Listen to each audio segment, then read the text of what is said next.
Welcome to the ReaderHouse Roundtable, where authors from all walks of life come together to discuss the trials, tribulations, and triumphs of publishing their books. I'm your host, Corey Graham. Join us here every Friday night at 8 p.m. or listen anytime via podcast at Spotify, Apple Podcasts, Stitcher, TuneIn, and PodServe, to name just a few. The Author Roundtable is sponsored by ReaderHouse Online Bookstore, where the independent new authors come first.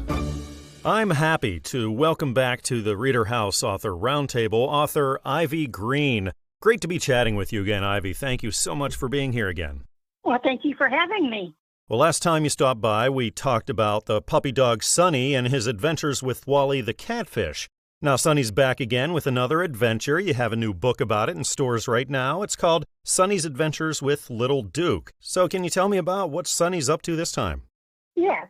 Sonny, he lives in the South, so he's never seen snow. And Little Duke lives in the North, and there's lots of snow. Sonny gets to go visit Little Duke this time for a month while his owners go on vacation. So while he's there visiting Little Duke, he gets to play in the snow. He gets to go to dog parks, which he never gets to go where he lives because he lives on a lake, and he has, all the freedom in the world. So he's loving all that, and he learns about birds that fly south because Sonny has the ability to talk to other animals, and, that's a little magic in the story, and he can talk to Little Duke. That's what it's about. Sonny's visiting Little Duke up north and getting to know about what other places are like. And he even gets to get his first chicken taco. So he is a really happy puppy. Ivey, can you remind us again what sorts of readers that you had in mind with this? Yes. Really, the ages are from the mom or dad or a babysitter reading the book to infant, all the way up to, I have a nephew that's 9 years old that just loves the book. And then I have a nephew that's 3. And he won't put it down, and he won't let no one have it. So, the ages are all through there. I'm just happy that the children really like it. I'm hoping that it gets in the schools here and there because it shows the relationship between an animal and a little boy, how close they can be. So did you find writing Sonny's Adventures with Little Duke any easier than maybe when you were writing about Wally the catfish before?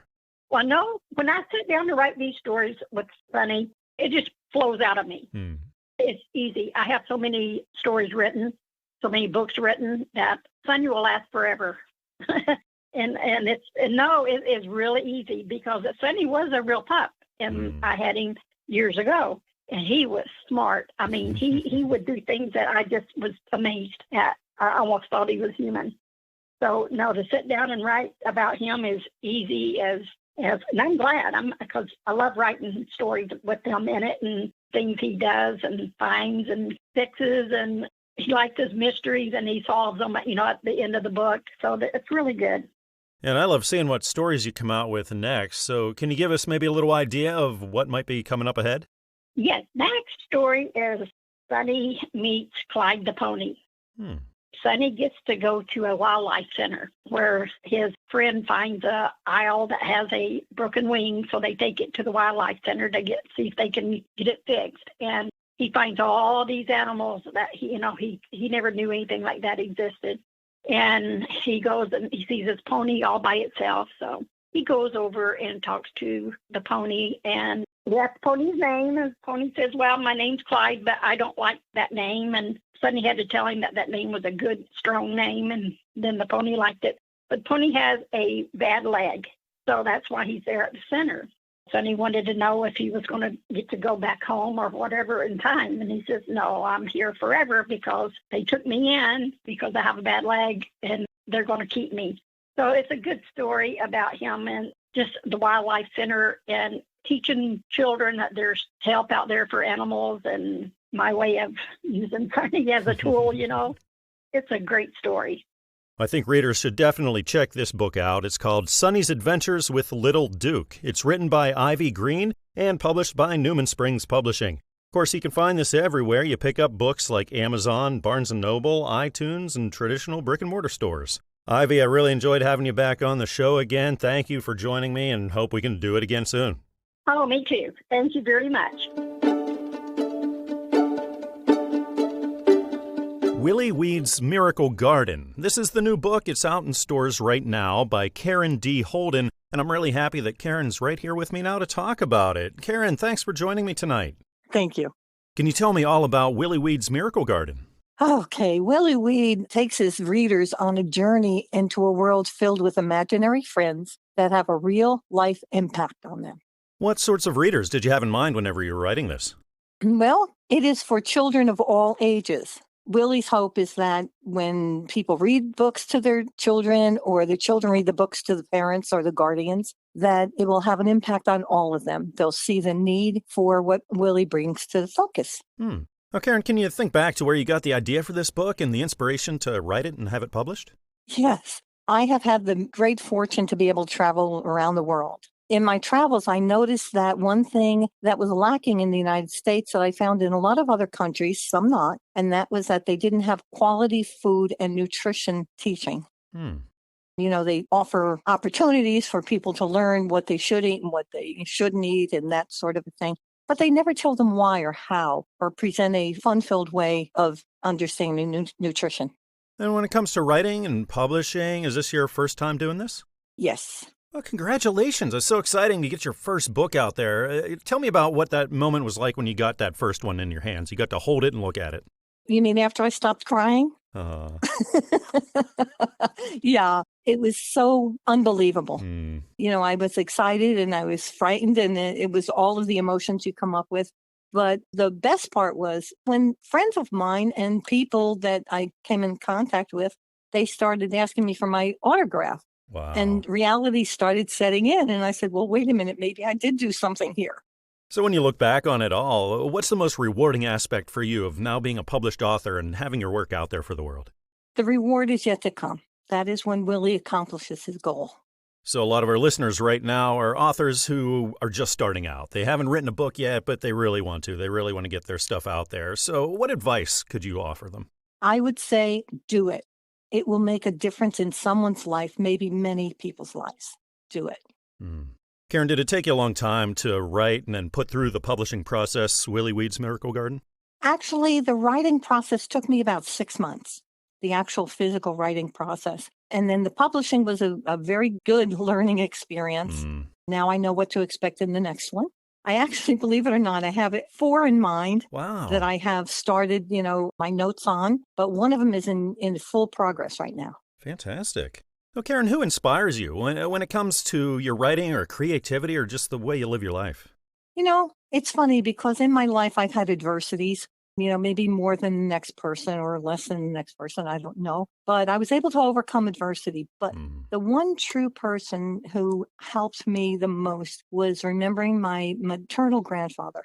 And he was just a slight little man, very unpretentious, but he loved little trinkets and toys and anything that was mechanical. And from that, I saw the vision in his mind of the fantasy world that it presented for him.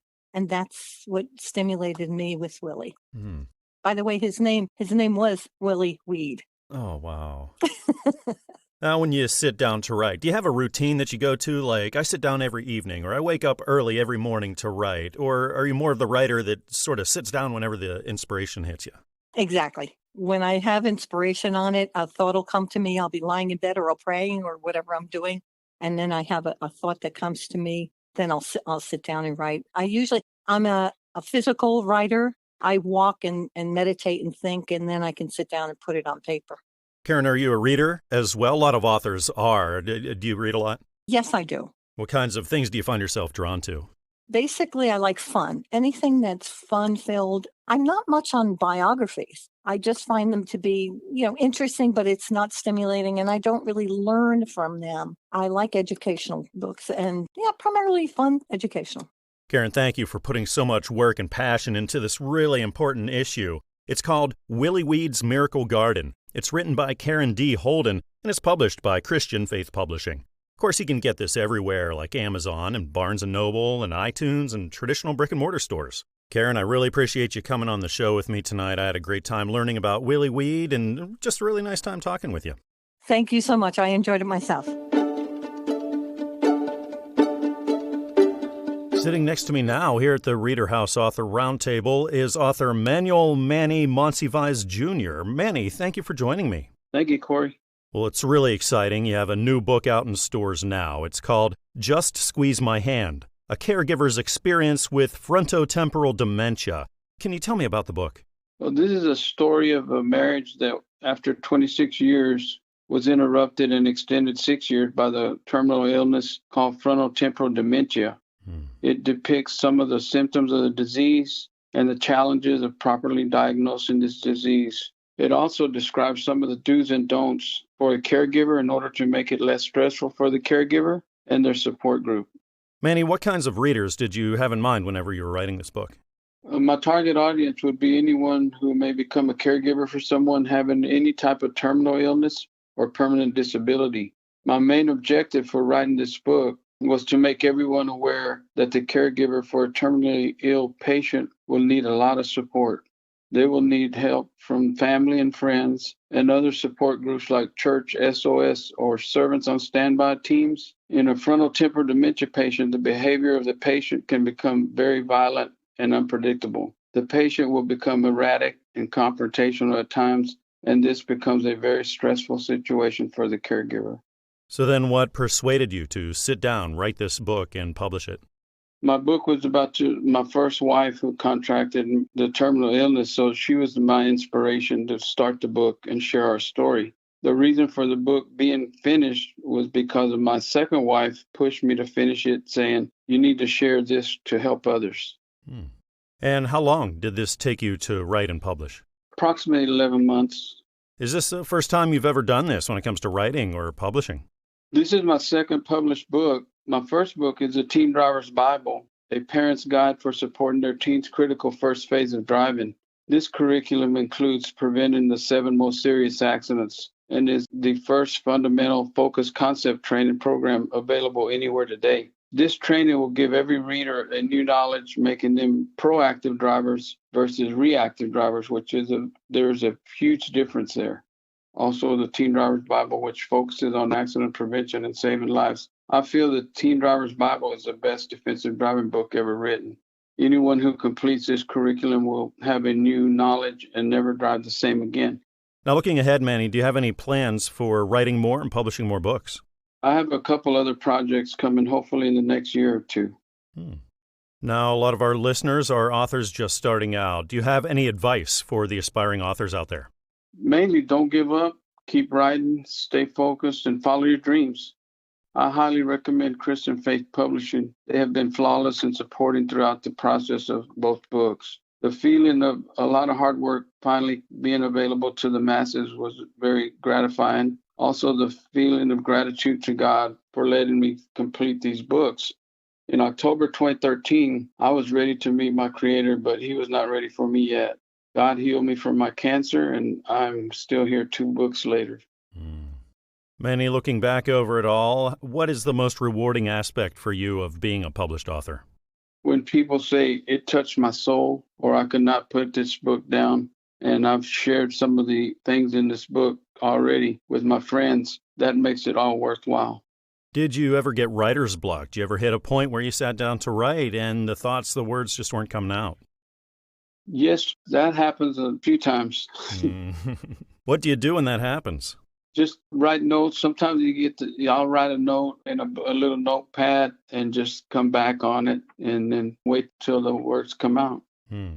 I hear a lot of authors say that they're also big fans of reading. What kind of things do you read, Manny?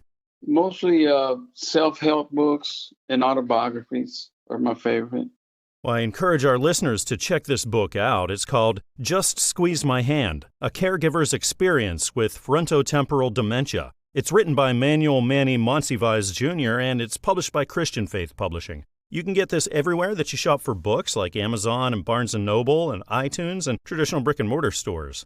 Manny, I'd like to thank you again for joining me on the show tonight. I had a great time learning about the book and meeting you. Thank you so much, Corey. Joining me right now here at the ReaderHouse Author Roundtable is author Kathleen Basehore. Kathy, thank you so much for being here tonight. Thank you. It's a pleasure, Corey. It's really great to have you on the show today, Kathy. I just wanted to congratulate you on having a book that's out right now called Choose Joy, Beloved, Out of a Mother's Grief into the Father's Arms. Can you tell me what readers can expect? Well, I think they can expect the unexpected, actually, because that's what happened for me when I began writing the book. Based on the impressions I was receiving, what I was hearing from God on it was very surprising. So it's not a book on how to grieve. It's not. Everybody grieves differently, but it will contain some surprises about how heaven views us here on the earth and the grieving process. So I think you'll see some surprises in it. Now, after coming off the first book into this one, was this one that you had planned to write off the bat along with the first, or is this something that sort of came into your mind after the first was published? No, the first book, I had to be told in a dream that I was supposed to write the story of raising our daughter who just had extreme mental health issues like nothing I had ever seen. And that took me a while. I really resisted because it requires you to be vulnerable and put some things out there that will potentially help other people. So that book didn't take me that long to write. Once I went through my notes, I journal all the time. The second book, I did not expect at all to write because Kelsey had moved to heaven and I didn't want to write it. And, you know, you're in these extreme grief places, so there's nothing that comes into your mind about that. But it gradually began to dawn on me, this is a story that God wants me to put out there. So I put myself, it just kind of determined that I needed to do this and just prayed for grace and it came out. Kathy, what kinds of readers do you think would really benefit from this? First of all, the first book, although people would think it would be for people who have special needs children, I found that it reached people who had problems with striving and trying to do everything in their own strength.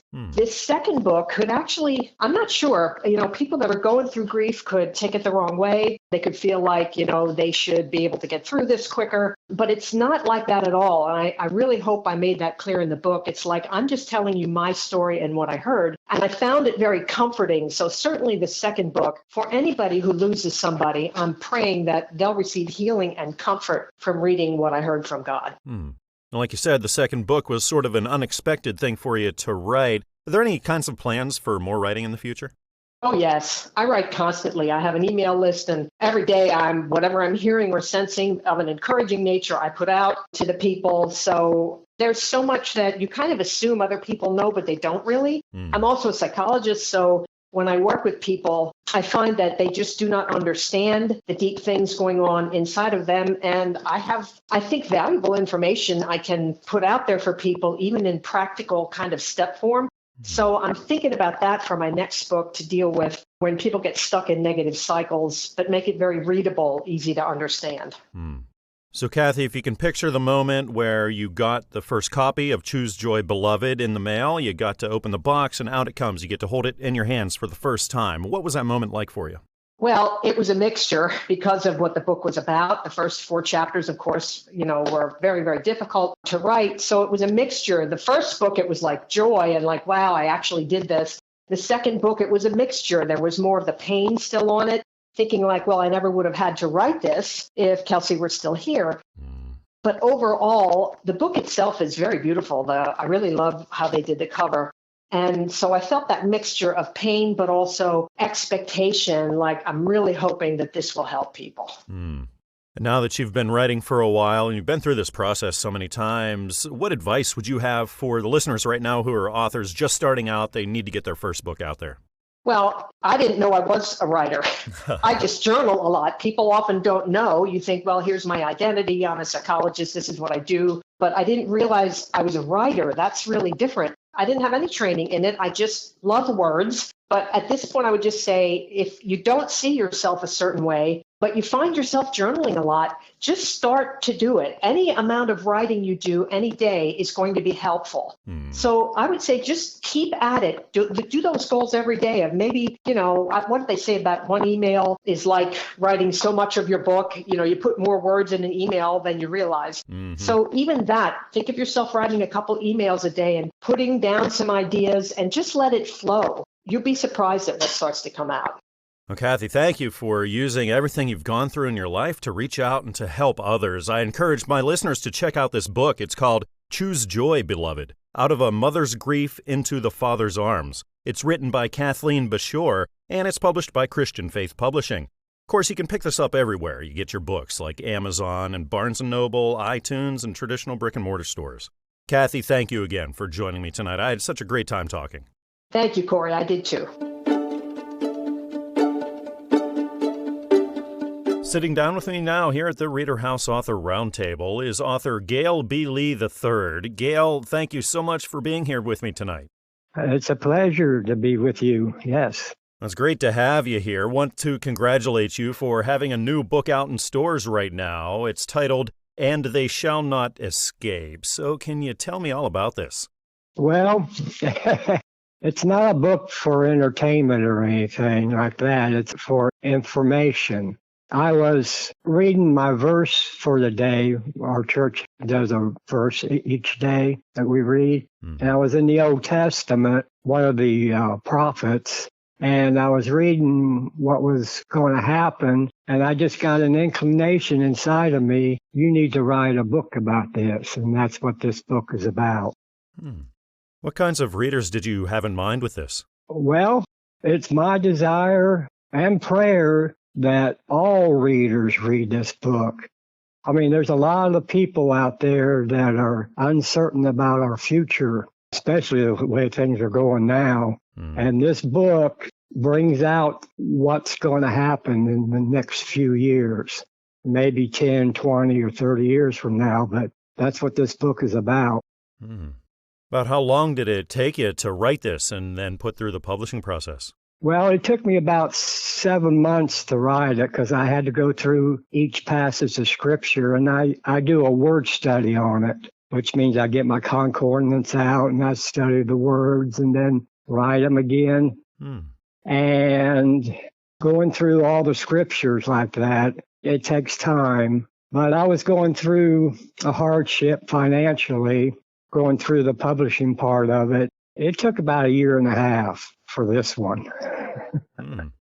Do you have plans for more in the future, writing more and publishing more books? Yes, sir. I have another one that's in the editing and process right now. It's about the parables about the kingdom of heaven. And now that you've been through this for the first time, do you have any advice for the aspiring authors out there, the authors who are just starting out and want to get their first book out? Have patience. Be very patient and cooperative with your publisher. They are there to help you, and if you follow their advice, it will become a reality. Gail, can you think about that moment when you received the first copy of And They Shall Not Escape? You're holding it in your hands. What was going through your mind? Oh, it finally happened. It was a great feeling, and not only because I wrote it, but because I believe I was doing what God wanted me to do. And it finally came into being, and it was joyous. Did you have a routine for writing? Like maybe you got up early in the morning, maybe you stayed up late at night to do this, or were you writing this sort of as the inspiration was hitting you? I was actually retired at the time that I was writing this. So I spent most of my day doing so, but I had to go back to work for financial reasons. Then it became an after-work project and on the weekends. What did you do at those times when maybe the writing got tough, or maybe it got cumbersome, maybe you didn't feel like doing it anymore, or just maybe you didn't know what to do next? How do you get through those tough moments? You sit back and you just relax for a while. Get it off your mind and go do something that you enjoy. And when you come back, you'll look at it and everything will be refreshed again. This is a book I know a lot of my listeners are going to want to check out. It's titled, And They Shall Not Escape. It's written by Gail B Lee III, and it's published by Christian Faith Publishing. You can buy this book everywhere, like Amazon and Barnes & Noble, iTunes, and traditional brick-and-mortar stores. Gail, thank you again for stopping by the show. I had a really great time learning about And They Shall Not Escape, and really nice time meeting you. Well, I've had a great time talking with you, and I appreciate this moment. And I look forward to people buying it and really learning what's going to take place. Intelligent Design versus Evolution. This is the new book out in stores now, written by Shlomo Gabbay, MD, and I'm really happy that Dr. Gabbay is right here with me now to talk about it. Dr. Gabbay, thank you for joining me tonight. Happy to be here. Well, it's wonderful to see you have Intelligent Design versus Evolution out there now. Can you tell me about it? What can readers expect? The book is really a scientific contribution more than anything else, and is based on the fact that you see today is that politics intermingle with religion. And I think the time has come to bring some scientific data for the average reader to be able to understand if what people that try to control the religion are basing their claim on the real scientific fact, or there is something else going on which is difficult to understand. And also I would like to introduce here the notion that if you want to solve a scientific problem, you need a multiple disciplinary approach.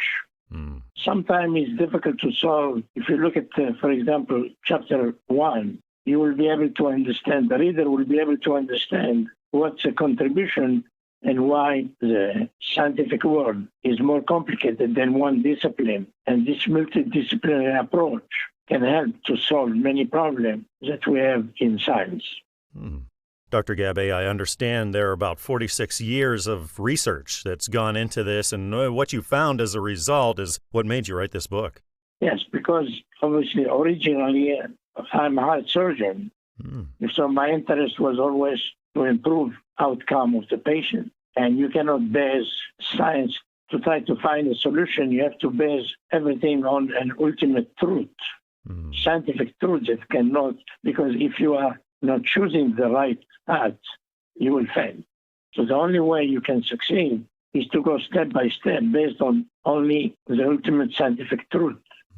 I found that the intelligent design, which is for me the creation, you can learn a lot from what the creator did and slowly advance with the research. And if you choose the wrong path because it's not based on real science, you will obviously fail. You cannot go against, so you have to learn everything. You have to learn biology, anatomy, chemistry. You have to learn hemodynamics. You have to learn everything around the biological world, genetics. And it's marvelous how from one or two cells, you end up having a full human being. So all these things were not studied by the evolution men that came up with it, Darwin. With all due respect to what Darwin did, it's really the success of the fittest or the strongest man or woman who survive certain condition. I call them more adaptation, but not to change the species. And I didn't want also people to claim that Darwinism is a new religion. And I'm explaining in the book why it is not. And Dr. Gabbay, do you have plans to be writing and publishing more in the future? Yes, I have many books waiting in line, but obviously I'm still involved in innovation in my field of heart surgery and everything around this subject. But I think I have a great deal of books that I would like to write. Although I'm in the age of retirement, I didn't retire yet. And I think when I retire, the only thing I will do is to write books. That's a great way to retire. I believe that the brain is like a muscle. Use it or lose it. Absolutely. The book is titled Intelligent Design versus Evolution. It's written by Shlomo Gabbay, MD, and it's published by Christian Faith Publishing. You can pick this up everywhere you find books like Amazon, Barnes & Noble, iTunes, and traditional brick-and-mortar stores. Dr. Gabbay, thank you again for being here tonight. I had a great time talking with you and finding out about Intelligent Design versus Evolution. Thank you very much. And I thank also Christian Faith Publishing for really willing to take this project and work on it. And I think it will be a good contribution to see the other side of politics. Thank you very much. Bible ABCs for Young Children. It's the new book in stores right now by Tammy A. Williams. And I'm really happy that Tammy's joining me right now to talk all about it. Tammy, thank you for being here. Thank you for having me. It's great you have this book out, Bible ABCs for Young Children. Could you tell me all about it? Yes, Bible ABC for Young Children is an early learning book. It teaches the letters, the sounds, and also it teaches Christian values. It's a simple read for the parents to be able to sit down and read the book to their children, to instill in them children values on a level in which they could understand. And I also wrote it because I wanted every child that I could reach to know that they are loved and they are wonderfully made in the sight of God. Tammy, can you tell me about how you got the idea or the inspiration to write this and publish it? I actually got the inspiration from my pastor who's passed now, Bishop Frank T. Scott. I taught children's Sunday school class for over 29 years. I've done children recital programs, and he allowed me to write the lessons for my children's Sunday school class. And he used to share his writings with us in services, but he never got published. So I had a strong desire in my heart to even get some of his work published. So someday I do hope to get some of his work published as well. And how long did this take you to write and then put through the publishing process? It took me about 3 years to get it finished because of the opposition. But I just thank God for the encouragement from the church, from my family, and just hearing from the Lord telling me to get the book done. Every time I would pray with my sister, she's my prayer partner, we would hear the Lord say, just get the work done. So she held me accountable until I got it done. And when it comes to writing and publishing, have you ever done this before? No, this is my first book. Writing I've done on my own before, but I've never been published. Congratulations. It's such a huge deal publishing a book. So can you give any advice now to the authors listening right now just starting out? Yes, I would say don't give up. I'm older, and this is something that I really wanted to do.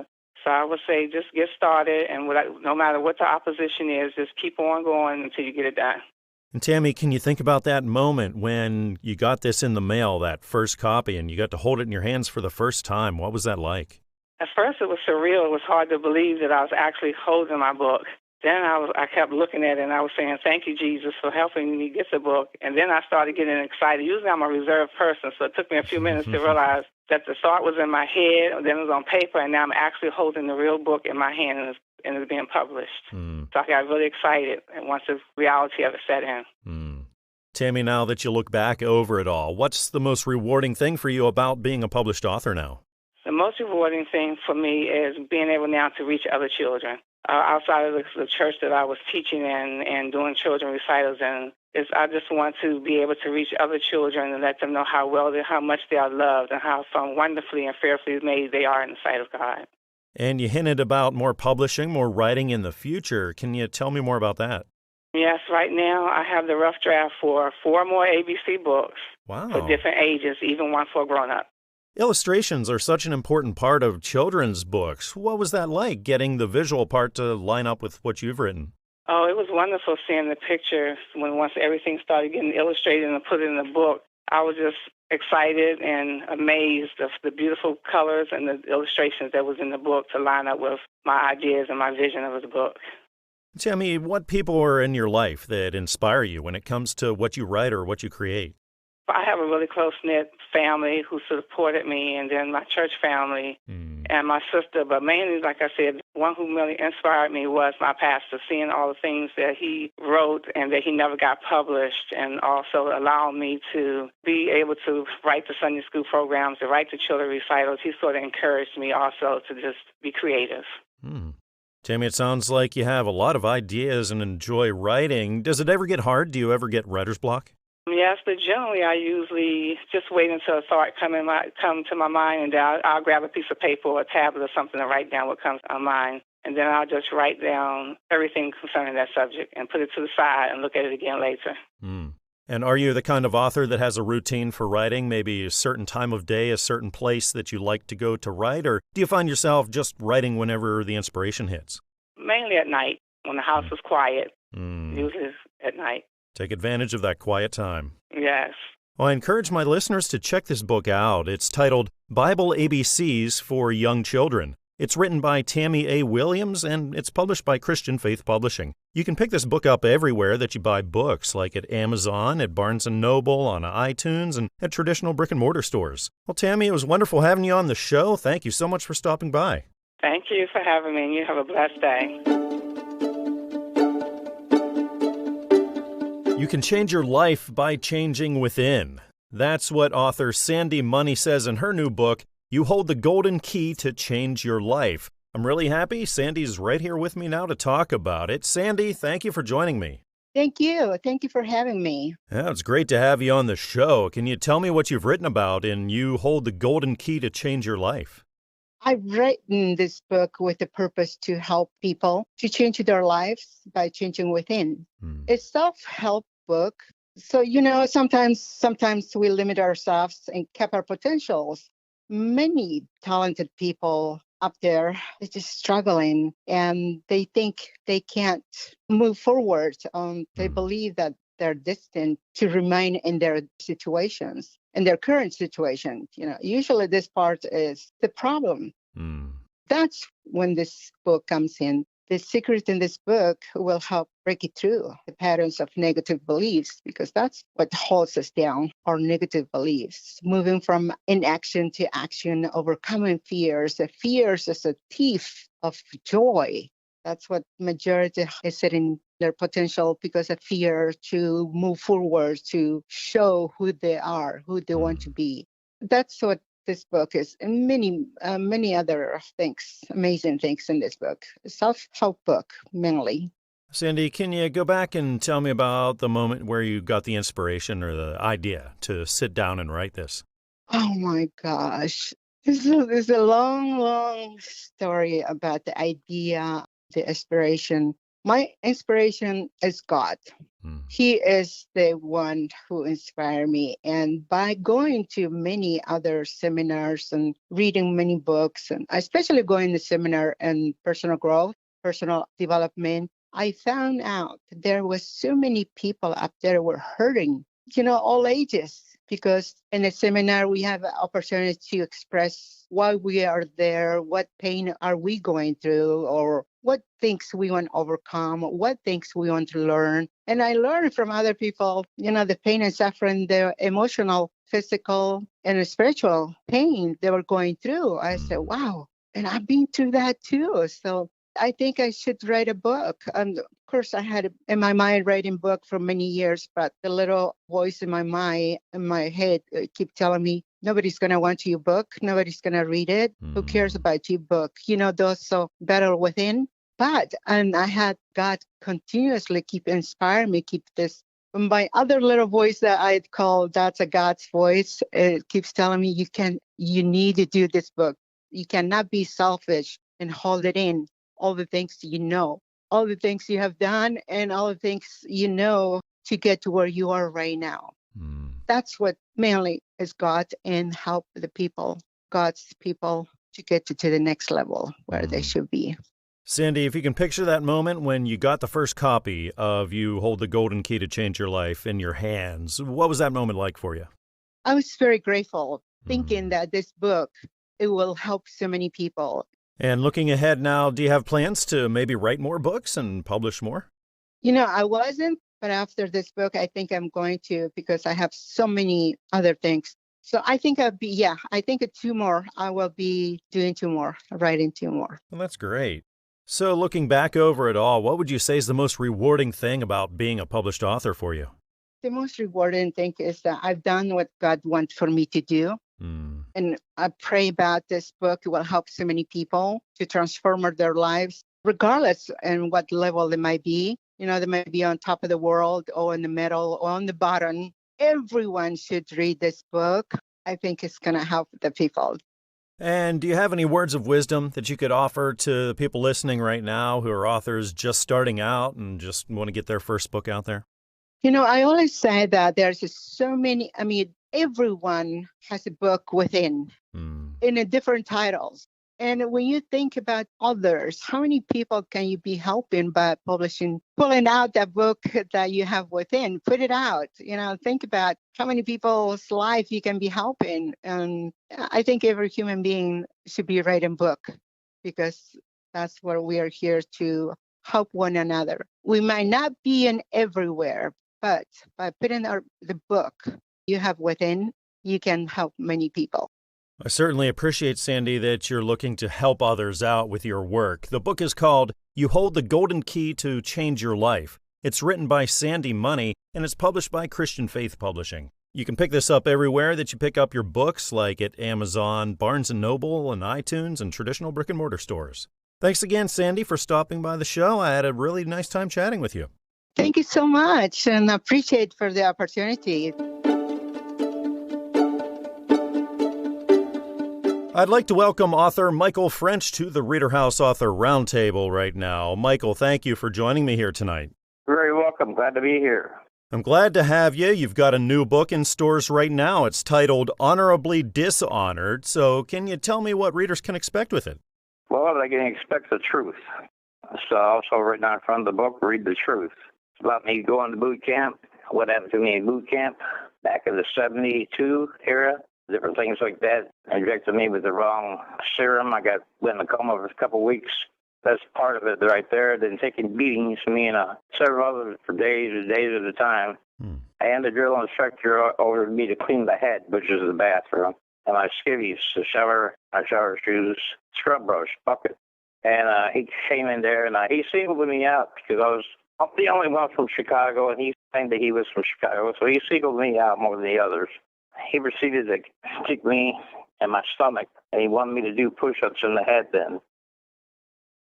And then all of a sudden I felt a horrible pain, and he took a belly club, if you will, and sodomized me. Oh, my gosh. This is some of the stuff that went on in boot camp. I kind of contemplated escaping and running through the swampland out there because it was Paris Island, South Carolina.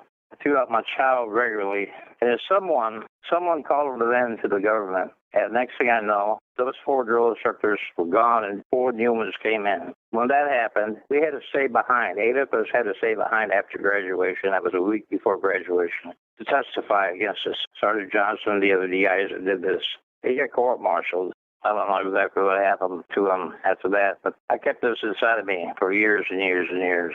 Wow. What made you decide to write your story out and release this? Well, after going through so many different jobs and being stressed out, anxiety, when I got in the Marine Corps, I switched to so many different jobs. Music was one of the jobs I did, one of my things I did. And then cable work, solid cable. But I was free then. I didn't have to I wasn't governed. I didn't have nobody looking down my throat.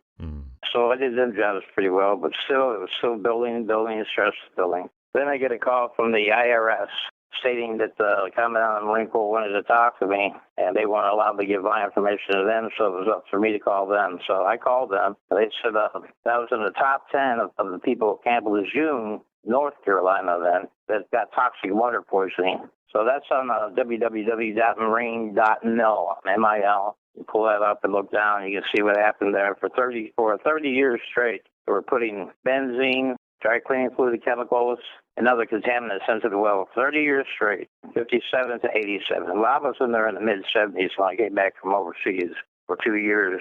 And so I guess that's why I got contaminated so much. Wow. Which caused me to have exotic steatosis, liver, colon problems. The list goes on. Then I tried to battle this here. Then I got classified as a disabled veteran, service-connected. And so that was in Nashville, Tennessee. Then things looked like they were going to go pretty good. I decided to move out west because of the fact that someone told me or heard through the grapevine that out in Arizona, they're working on this contaminated stuff that's in your body. And Obama sent me some letters. He stayed in contact with me, President Obama. And I brought them to Tucson, VA, and was talking to my urologist because I had blood in my bladder at the time, hurt when I would walk. I kept showing him the letters. Finally, he got upset with me, trying to tell him about Obama. And he stood up and wadded up the letters and screamed in my face real loud, I don't care. I don't care about these letters. Do you know how much it costs for an MRI? I'm thinking, what the heck does this mean? So that's the kind of stuff I dealt with through all the time out there. I encourage my listeners to check this book out. It's called Honorably Dishonored. It's written by Michael French, and it's published by Newman Springs Publishing. You can find this everywhere, like Amazon and Barnes & Noble and iTunes and traditional brick-and-mortar stores. Michael, thank you again for coming on the show and talking about Honorably Dishonored. I really had a good time. Well, thank you very much, Corey. You have a good day. Right now, here at the ReaderHouse Author Roundtable, I'm sitting down with author Ritchie. Ron, thanks for being here with me. Happy to speak with you today. I'm Just otherwise I'd be watching my TV shows. Well, I'm really happy to have you here in the show. You have a new book out. It's called Poems for Gnomes and Everyone Else. Can you tell me about it? Yeah, it's a culmination of poems actually that I wrote over a period of time.